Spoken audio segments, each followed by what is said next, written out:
I'm Kelly, 26 years old. Recently, my dad, Patrick, was hospitalized. He owns a small business, and the doctor said he only has 7 months to live. My dad has always been there for me, so I stay by his bedside as much as I can. One day, my sister Janet walked into the hospital room. "Kelly, listen to me," she said in a bossy voice. "I'm going to inherit all of Dad's $10 million. I was shocked. Why was she talking about money at a time like this? I couldn't believe it. "Shut up, you uneducated fool," she sneered. She wasn't the sister I once knew. She had bullied me since we were kids. Then, she walked away, laughing loudly. I was so angry I could barely breathe. "Kelly, listen to me," my father said softly. "I can't leave the inheritance to you." "What? Are you telling me to just accept this?" I was stunned. "Just listen," he said, and began to explain. Looking back, I barely remember getting along with Janet as a child. Our mother always favored her, making sure she got the best of everything. In school, Janet was the priority and I was left behind. She and her friends bullied me all the time, sometimes even hurting me. But whenever I told my mother, she refused to believe me. "Janet would never do such a thing," she'd say. Even when I begged her to listen, she scolded me instead. The worst part was that I had to go to school with Janet. I don't know what she told people, but because of her, older students picked on me too. School became a nightmare. I liked studying, but going to school was really hard. Janet and her friends bullied me, and the teachers treated me like a troublemaker. Whenever my mother was called to school, she would scold me harshly when I got home. Those days felt like a nightmare. I couldn't trust anyone, and I had no one to turn to. I started to hate everyone, my mother, my sister, her friends, and even the teachers. But there was one person I could rely on, my father. He owned a small factory. Even though it wasn't a big company, it grew every year because of his hard work and smart ideas. He was my only ally. At home, I always stayed close to him. When he was around, my mother and sister didn't dare to bother me. Being with him was the only time I felt safe. He seemed to understand this, and he always comforted me when I cried. If Janet misbehaved, he would firmly scold her. When I was in high school, my father spoke to me. "Kelly, I'll be busier from now on and won't always be around.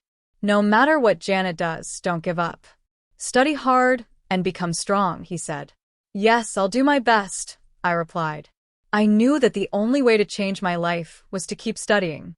Asking for help never worked because somehow Janet always got praised instead. So I decided to succeed on my own. My mother paid for my tuition, so I was able to attend cram school. I studied as hard as I could, determined not to lose to my sister. My efforts started to pay off. I passed the entrance exams for a top university, achieving a higher level of education than Janet, who went to a low-ranked university that only rich people attended. However, my sister spread lies about me. She told my friends and neighbors. Kelly admitted that she only passed her exams by cheating. It's embarrassing to have a sister who doesn't work hard and just buys her way in with money. Because of this, my friends distanced themselves from me, and the local women started giving me cold looks. But I didn't let it bring me down. I kept studying hard and ignored Janet's harassment. I stayed patient and never gave up. In the end, I achieved my dream. I became a lawyer. Even then, my mother sided with Janet and made cruel comments. "You must have cheated. Can you really be a lawyer? There's no way you could do it," she said coldly. But by then, I had grown stronger. I stopped caring about their words and focused on my own success. That became one of my strengths, not letting baseless rumors affect me. Janet only had social status, but she had no real skills. We were completely different. My father, on the other hand, was proud of me. "You've done so well. Truly admirable, just as I expected from my daughter. You can become even stronger." "I'm proud of you," he said.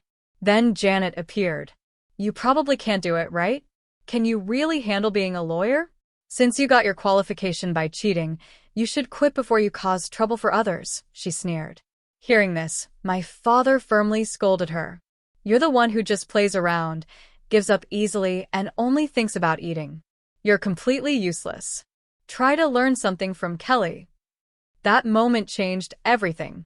My father and Janet's relationship became even worse. Looking back, I think that was a turning point. I was able to stay on the right path because of my father's support. As a lawyer, I slowly built up my achievements, one step at a time. I wanted to share my work with my father, but I didn't like visiting my parents' home because Janet was always there. She struggled to keep a job, jumping from one short-term or part-time position to another. But my mother never scolded her.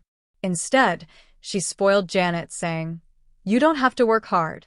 You'll take over after your father." Even though I wanted to visit my parents, I felt unwelcome in my own home. I was worried about how the neighbors saw me.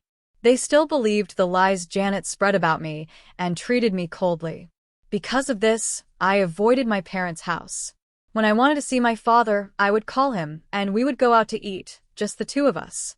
I only visited my parents' house when necessary. But whenever I had time, I made sure to talk to my father on the phone or meet him for a meal. One day, when work was going well, I sent an email to my father like I always did. But this time, he didn't reply. Days passed, and I still didn't hear from him. Maybe he's just busy with work, I thought. But usually he would respond within a few days. Something felt wrong. Then, out of nowhere, my mother called me. She rarely contacted me, so I was surprised. "Your father has been hospitalized," she said. "What?" I gasped in shock. I quickly adjusted my work schedule and rushed to the hospital near my parents' house. When I arrived, I found my mother crying. I asked her where my father was, but she just kept crying and wouldn't tell me anything. Frustrated, I called one of my father's employees and got his room number. Even in an emergency, my mother refused to help me, which made me angry. I took a deep breath and knocked on the hospital room door. "Dad, it's Kelly. Can I come in?" I asked softly. I slowly entered the room. My father was lying in bed, looking weak and thin. No one else was there. "Your mother just left," he said. "You came at the right time." "Dad, what happened?" I was shocked to see him in such a fragile state. "Who told you my room number?" he asked. "I got it from someone at your company," I replied. "I see," he said with a weak smile. "Don't worry, I'll be fine. I'll be back to work soon." He coughed as he spoke. But looking at him, I knew he wasn't coming back to work anytime soon. As I was about to leave, a doctor approached me. "Are you his daughter?" he asked. "Yes, I am," I replied. The doctor took me to another room and explained my father's condition. "We found cancer. He has about 7 months to live," the doctor said. I stood there, speechless. After leaving the hospital, I rearranged my schedule to visit my father as often as possible. Day by day, he lost more weight, and his already thin body became even weaker. It was clear just by looking at him that he wasn't getting better. One day, when I went to see him, my sister Janet arrived at the same time. I unexpectedly ran into Janet. "Why is the low-educated Kelly here?" she sneered. I wanted to shout back, "Who's the low-educated one here?" But I held it in. The thought of Janet living at our parents' house, doing nothing but playing around, made my anger rise. I struggled to stay calm. My father, weak in bed, groaned. "Stop it, Janet," he said. "Why are you here? I'm in this condition, and I have no money left to give you." Did she really come here, just for money? Even when Dad is like this. That's horrible. I screamed in my head. I had so much to say, but Janet spoke first. "Listen carefully, Kelly," she said in a bossy tone. "I'm going to inherit all of Dad's $10 million, and I won't give you a single dollar. You should also give up your inheritance. I'll take over Dad's company, so don't worry." I was so shocked that I couldn't speak. She was talking about money while our father was sick, without any concern for his health. Then she walked out of the room, laughing. Janet, who does nothing but waste time, says she'll take over the company? What a joke. She's really the worst. I tried to keep my anger in check. Then my father spoke quietly. "Listen carefully, Kelly. I can't leave the inheritance to you." "What do you mean? Are you telling me to just accept this?" I was stunned. "It's okay," he said, as if trying to calm me down. Could it really be that my father has no intention of leaving me anything? I told myself that money isn't everything, but it still hurt. Just listen, my father said. Then he explained the real situation with the company. After hearing everything, I was speechless. Listen, he said firmly. No matter what happens, don't even think about trying to inherit the estate. It was getting late. You should go home now. You have work tomorrow, right? He added. Following his words, I returned to my apartment. The next morning, I got so busy with work that I didn't even have time to send my father an email. Then his conditions suddenly got worse. Even though the doctor said he had 7 months left, he passed away 3 months earlier. At the family meeting during the funeral, I followed my father's wishes and agreed to let Janet inherit everything. I confirmed the will with the lawyer, and just as expected, it stated that all the inheritance would go to Janet. When my mother and Janet heard this, they both blamed me. A sneaky person like you could never run the company, my mother said. That's right. The company and all the money belong to me now, Janet added. She smirked and said, Too bad for you. You'll be poor from now on. She said this without even knowing how much a lawyer earns. Feeling disappointed, I left my parents' house. I knew I would probably never return. The house already had a neglected, empty feeling. I barely participated in my father's funeral and went straight back to work. One day, during work, I received a call from an unknown number. It wasn't from any client, so I ignored it. But I had a feeling I knew who it was, probably Janet. Later, Janet somehow got the main number of the law firm and called again. At that time, I was extremely busy, barely even having time to eat. Who could be calling at a time like this? I wondered as I answered the phone. The moment I picked up, I heard loud yelling. You knew about it, didn't you? Excuse me? Who is this? At least start with your name, I said. It's me, Janet. Janet? I don't know any Janet, I said, pretending not to recognize her. Shut up. You're so annoying, she screamed. So, what do you want? I'm busy, I said impatiently. You knew Dad had debts, right? What does that have to do with me? I asked. I'm running out of money.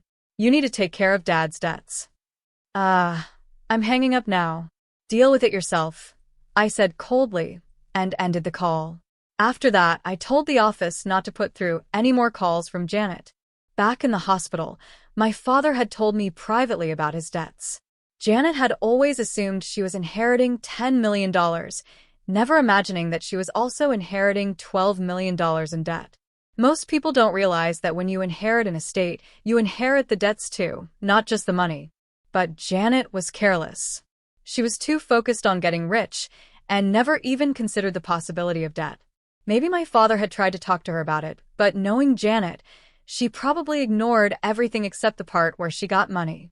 She was truly pitiful, but I had no plans to help her.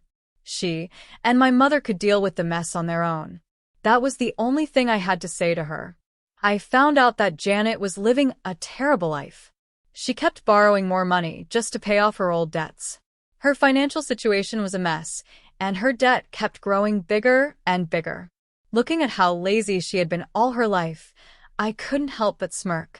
It wasn't that I enjoyed seeing her suffer, but after everything she had done to me, it felt like karma had finally caught up with her. I had no intention of helping her. This was the result of her own actions. Not long after, my mother also started calling me over and over, begging for money. Please help your mother. Even a little bit would make a difference, she cried. I was shocked by her request. How ridiculous. All these years, she only cared about Janet and ignored me completely. And now, when she's in trouble, she suddenly turns to me for help? I refused. I told my office not to transfer any calls from my parents' home, and I blocked both my mother and Janet's numbers on my phone. I even made sure calls from public phones wouldn't go through. But somehow they kept changing numbers and calling me repeatedly. It was as if they were standing on the edge of a cliff, screaming for help as they were about to fall. But I did nothing. In fact, it felt like I was saying goodbye and pushing them off the edge myself. I never thought that everything Janet had done to me over the years would come back to her like this. Later, I got more surprising news. Janet was being sued by former employees of my father's company. She hadn't paid their wages for 3 months. Clearly, her debts had trapped her, and now everything was falling apart. But then, something unexpected happened. The employees reached out to me. "Kelly, you are diligent and honest. You're the only one we can trust. Please do something about Janet," they said. I saw this as an opportunity. My father's company was important to him, and I couldn't let Janet ruin it. I took legal action and removed both Janet and my mother from the company. As we walked out of the courtroom, they screamed at me, calling me a traitor. Then they stormed off.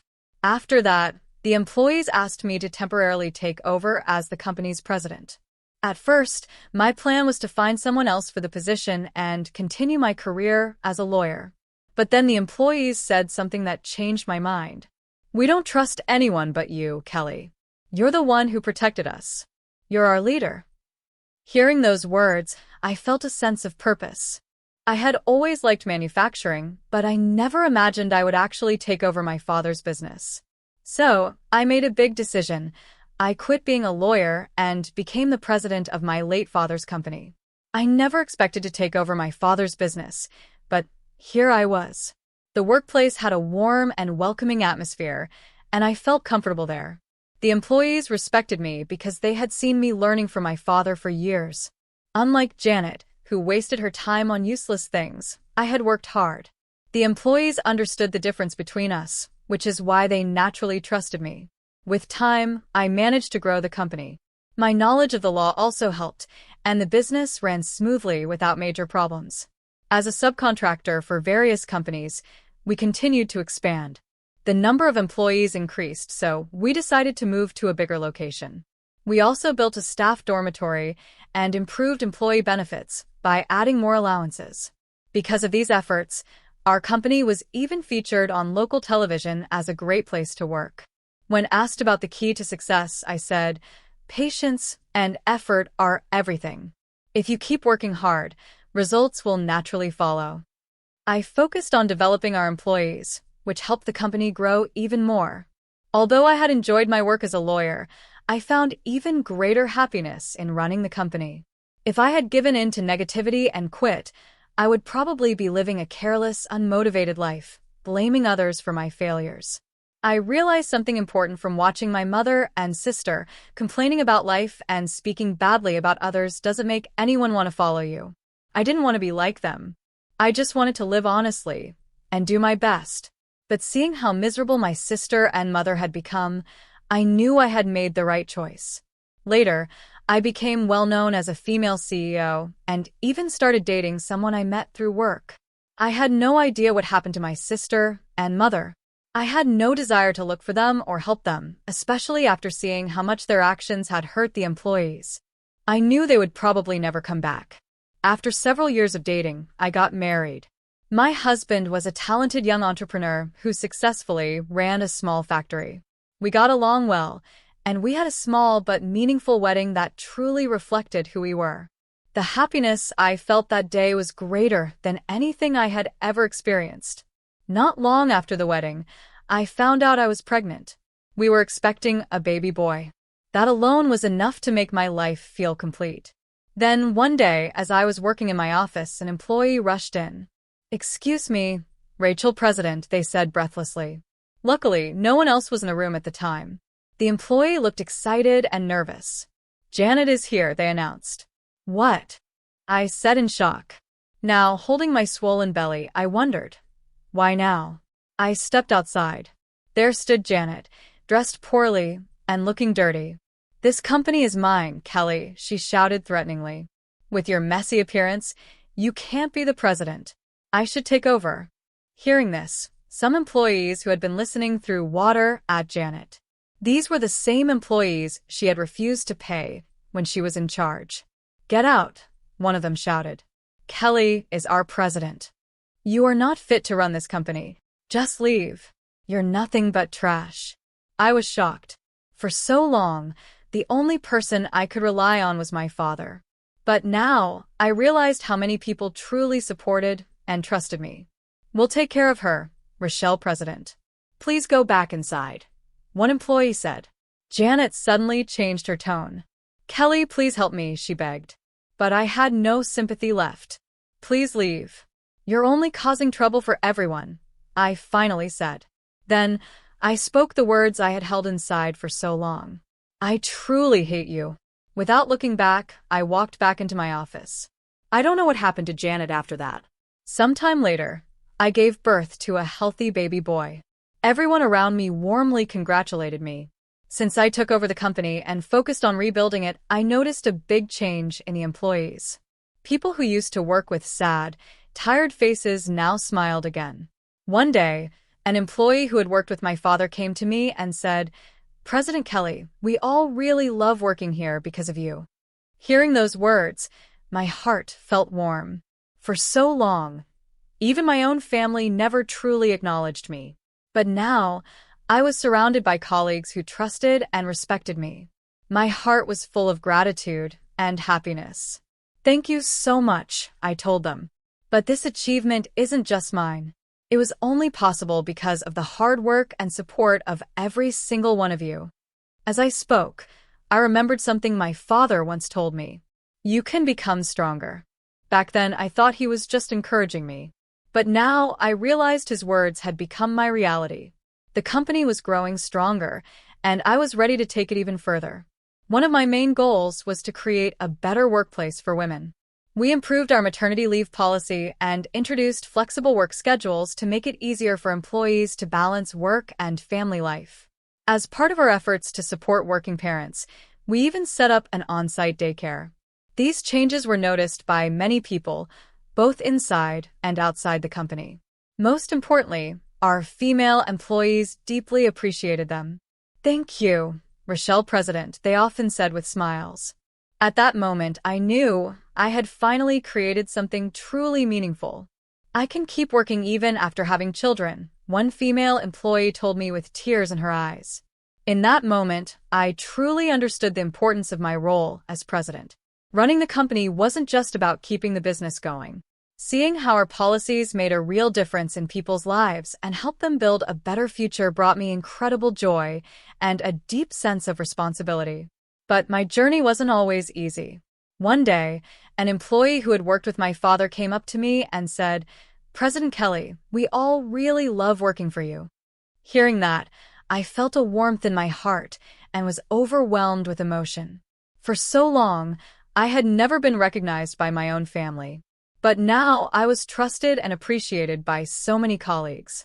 It filled me with gratitude and happiness. "Thank you so much," I told them. "But this achievement isn't just mine. It was only possible because of the support and hard work of each and every one of you." As I spoke, I remembered my father's words, "You can become stronger." At the time, I thought he was just encouraging me. But now, I realized that his words had come true. The company was growing stronger, and I was thinking of new ways to improve it. I especially wanted to create a workplace where women could succeed. We introduced better maternity leave and flexible working hours so employees could balance work and family more easily. We also set up a daycare center to support working parents. These changes attracted attention both inside and outside the company, and our female employees deeply appreciated them. "Thank you, President," another employee told me, her voice shaking with emotion. "Because of you, I can keep my job even after having kids." Seeing how much this meant to her made me realize how much impact my work had. Being president was no longer just about keeping the company running, it was about changing lives. That gave me a deep sense of purpose. But my path wasn't always smooth. As a young female president, I often faced opposition. "Is it really okay for someone so young to be in charge?" some people whispered. "She'll probably give up soon," others said. I heard the criticism, but I never let it discourage me. No matter what people said, I was determined to prove them wrong. I never let the criticism bring me down. I stayed strong because my father had taught me the importance of perseverance. My own hard work and experiences also gave me the strength to keep going. One day, I received an unexpected call from the local Chamber of Commerce. "President Kelly, would you be willing to give a talk for us? We are running a program to support female entrepreneurs." The request was so sudden that I hesitated. I wasn't sure if I should accept. But as I thought about it more, I realized that my experiences could be valuable to women who wanted to start their own businesses. Feeling inspired, I decided to accept the invitation. On the day of the event, I walked into the venue and saw many women sitting in the audience, their faces full of anticipation. I took this chance to share my story honestly. I talked about my complicated family situation, the criticism and struggles I faced in society, and how I overcame each challenge. After my talk, a woman nervously approached me. "Actually, my family is against me starting a business," she admitted. "But after hearing your story, President Kelly, I've decided not to give up." Her words reminded me of my own struggles. "You'll be okay," I told her with a smile.